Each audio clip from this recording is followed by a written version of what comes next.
सवाल अपना भी पूरा होगा, क्या है कि क्या नहीं की। अब नौजवान बोल रहा मोदी जी को, सवाल अपना भी पूरा होगा, क्या है कि क्या नहीं की।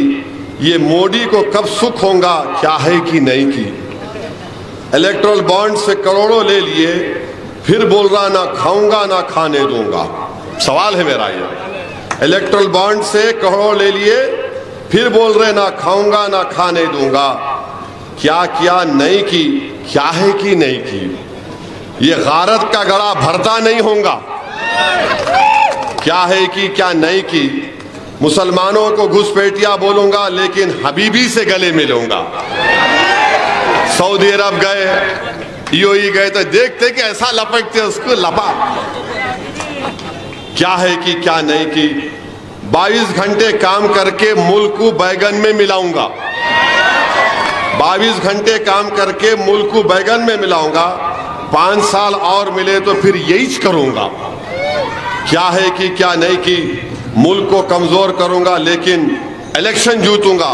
ये बोल रहे मोदी जी, क्या है कि क्या नहीं की। और ये इनकी कैंडिडेट हैं, तीर मार रहे। क्या तीर मार रहे, किधर तीर मार रहे। इबादतगाह के ऊपर तीर नहीं था, मस्जिद के ऊपर, हो तो हैदराबाद के अमन के ऊपर था।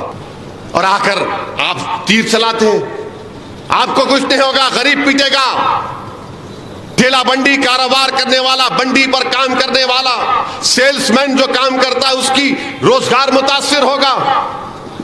तो मेरे भाई, आपसे अपील है कि हैदराबाद के अमन को मजबूत करने के लिए आप मजलिस इत्तेहादुल मुस्लिमीन को वोट दीजिए कि भारत के 17 करोड़ मुसलमानों को, माइनॉरिटीज को घुसपैठी कहना, ये कौन सी बात है। आप इस देश के वजीर आजम हैं, प्रधानमंत्री हैं। आपको कांग्रेस के खिलाफ बोलना है, बोलिए आप। कौन रोक रहा आपको, हम भी बोलते हैं उनके खिलाफ। मगर आप देश के वजीर आजम रहकर एक रोड पर बैठने वाला भी इस तरह की घटिया बात नहीं करता। प्राइम मिनिस्टर ऑफ इंडिया है, 133 करोड़ जनता के आप वजीर आजम है। आप उनको घुसपैठी बोल रहे हैं। बच्चे ज्यादा पैदा करते हैं। कहाँ है बच्चे ज्यादा पैदा, कौन पैदा करता है बताइए।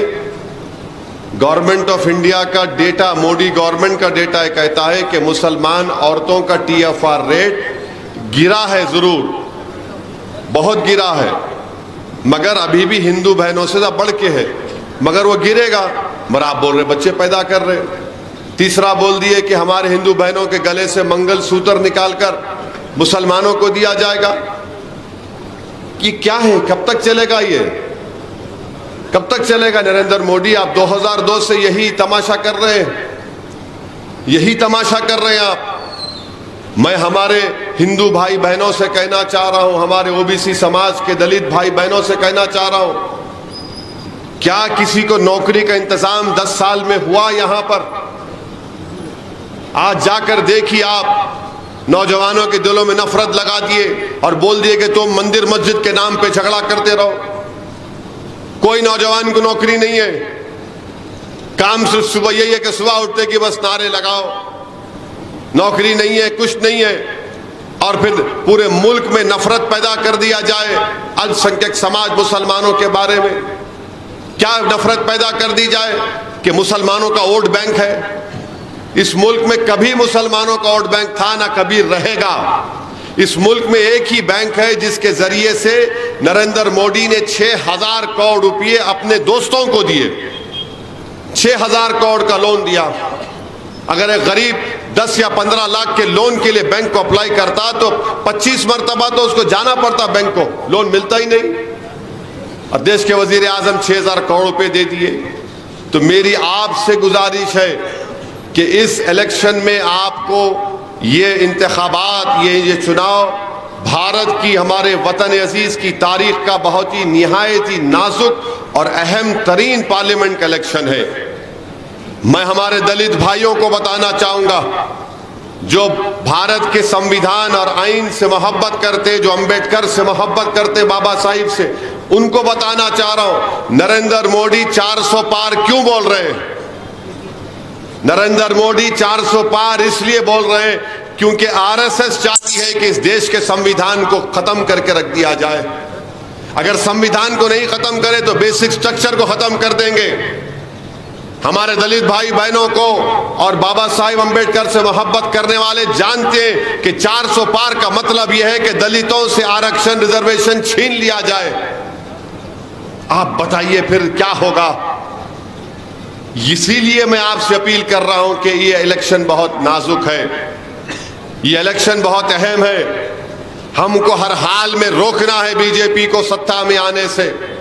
और नरेंद्र मोदी बोलते हैं कि 56 इंच का सीना, अरे झूठ बोल रहे। चाइना हमारी जमीन में घुसकर बैठा है। 2000 स्क्वायर किलोमीटर डेप्सांग डेमचाक में 2000 स्क्वायर किलोमीटर चीन की फौज बैठी हुई है। और डीजीपी कॉन्फ्रेंस में, जो पिछली डीजीपी कॉन्फ्रेंस हुई थी, लद्दाख के एसपी ने यह कहा प्राइम मिनिस्टर के सामने कि 65 पेट्रोलिंग पॉइंट में से 25 पर हम पेट्रोलिंग नहीं कर सकते। वहां जाकर बोलो हिंदू मुस्लिम। 56 इंच का सीना है, चीन का नाम जबान पे नहीं आता नरेंद्र मोदी के, टाई टाई हो जाती। चीन को निकालने का नाम नहीं लेते। हम ऐसा क्या कर रहे हैं? चीन कब्जा करके बैठा है।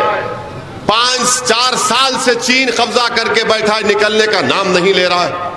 सिर्फ बातचीत हो रही है, 18 राउंड की बातचीत चीन सुनने तैयार नहीं है।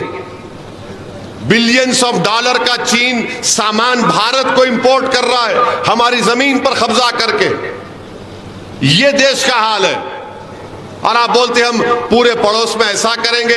अरे पाकिस्तान एक छोटा मुल्क है, उससे इलेक्शन हार गए वर्ल्ड हेरिटेज का। मैं पार्लियामेंट में ही बात कहा था।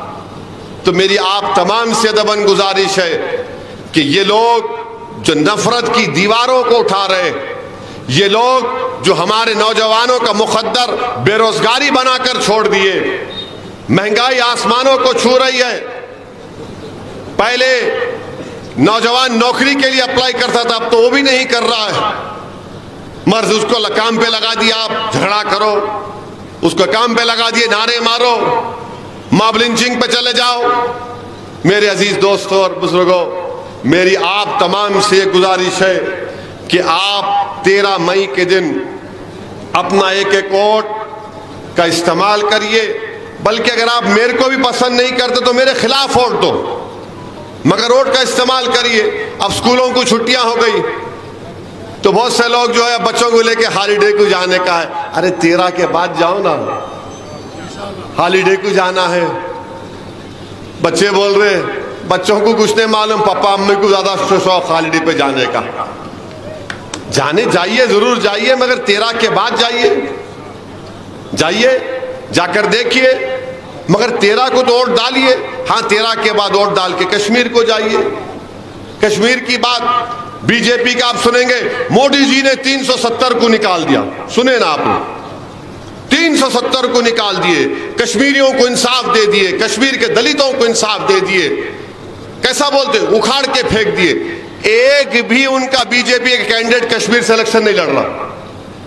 अगर मैं दावा कर रहा हूं कि कारवान में मैं काम किया तो मैं बोलूंगा काम किया, वोट डालो। इनका एक कैंडिडेट नहीं है बीजेपी का कश्मीर से इलेक्शन लड़ रहा। ये तुम्हारी देशभक्ति है। तुम पूरे देश में वो बाजा बजाए 370 मोदी जी निकाल दिए, फुला कर दिए, वो कर।